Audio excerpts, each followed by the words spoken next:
Hey everyone, welcome back to another digital painting time-lapse video. Today I'll be painting a frozen lake scene. And this piece is actually inspired by a real lake called Lake Abraham. And when the lake freezes over, you can actually see these frozen bubbles that are trapped below the ice. I thought it was really cool and I wanted to paint something like that. And as usual, as with all of my paintings, I start off with the thumbnails. This first thumbnail has a very basic composition. It's the typical landscape photography composition where when they're using a very wide angle lens, they would put some interesting foreground right in front and have another focal point all the way in the background. I like this composition very much, but I'll still continue on to create at least another thumbnail, just so that I can explore more options. With the second thumbnail, I'm still using this very high horizon line. I think it's important because I really wanted to show off the bubbles in the foreground, so I kinda needed to show more of the floor. That's why I went with the very high horizon line. And this time, everything is not so heavily weighted in the center. We have like this curve going from right to left and then back to that little cabin in the distance. So I like the second composition more, and that's the one I'll stick with to the end of the painting. Right off the bat, I started to rearrange the bubbles in the foreground. Their positioning is going to be pretty important because that's what's going to be leading your eyes towards the cabin in the back. From the beginning, I was working with grayscale, but I quickly moved into color because I wanted to establish the mood and the lighting that we had. I decided to go with an early morning kind of lighting scenario. So there's going to be a lot of pink, purples, and yellows in the sky. And the light is going to be very diffuse and soft, not anything like the harsh light you would get during the afternoon. Most of the painting is going to be bluish and purplish, but I'm using the red as an accent color to help the cabin pop out as a focal point in the painting. And here I'm going to be experimenting a little with reflections. I tried to paint the reflections by hand at first, but then I gave in and I just copied and flipped the mountain over into the water.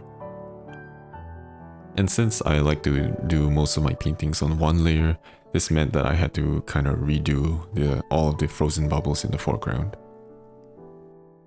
And repainting the frozen bubbles was definitely the most difficult part of this entire painting. We're actually working with a very wide field of view here, so the distortion is going to be very exaggerated, especially in the foreground. And I'm actually not very used to drawing with these levels of distortion, so it was actually pretty difficult, especially since I also had to draw multiple layers going deeper into the ice, and that was really a struggle. For the next few minutes, you're gonna see me redrawing these bubbles again and again and again. I was using a perspective grid, and even then, I couldn't seem to get the perspective to look okay. I was really frustrated with myself, and I wanted to give up multiple times. I was getting annoyed because I didn't expect to struggle so much, especially since the concept of the painting is actually really simple. But after working on it for a bit, I calmed down and just told myself, hey, this is actually a good learning opportunity, so I tried to make the most out of it. I spent some time to try to analyze why these bubbles look kind of off. You can't see it here, but I was really comparing each and every bubble to the perspective grid. I was flipping the canvas horizontally and vertically, trying to get my eyes to see what's wrong. And eventually I realized that I'm just better off redoing the whole thing. It was painful because I spent so much time drawing these bubbles, and it was just really painful to just erase everything and start over from scratch. But I knew it had to be done. This is just, at this point, this isn't salvageable anymore. So I made some drastic changes and began to redraw everything. I really paid attention to the perspective grid this time. I didn't want to make the same mistake twice. I also drew the ice bubbles much bigger. Previously, I underestimated just how much distortion stretches out the objects in the foreground. At this point, I'm pretty satisfied with how the bubbles look. It's not perfect, but it's way better than what I had before. And now that I have them all in place, all I have to do is to convince the viewer that they're actually trapped under the ice.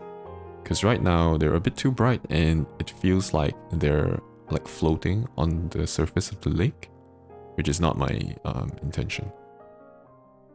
And the way I decided to solve this issue is by painting some reflections on the ice. I used both the screen and color dodge blending modes to lighten the areas above the ice bubbles, and I think it looks pretty convincing. Now all that's left is to throw in some additional details and we're almost done. I hope you enjoyed this painting time lapse, and if you want to see more of this kind of content, please hit the subscribe button and also give the video a like. It helps me out a lot. And I'll see you guys in the next video. Bye bye.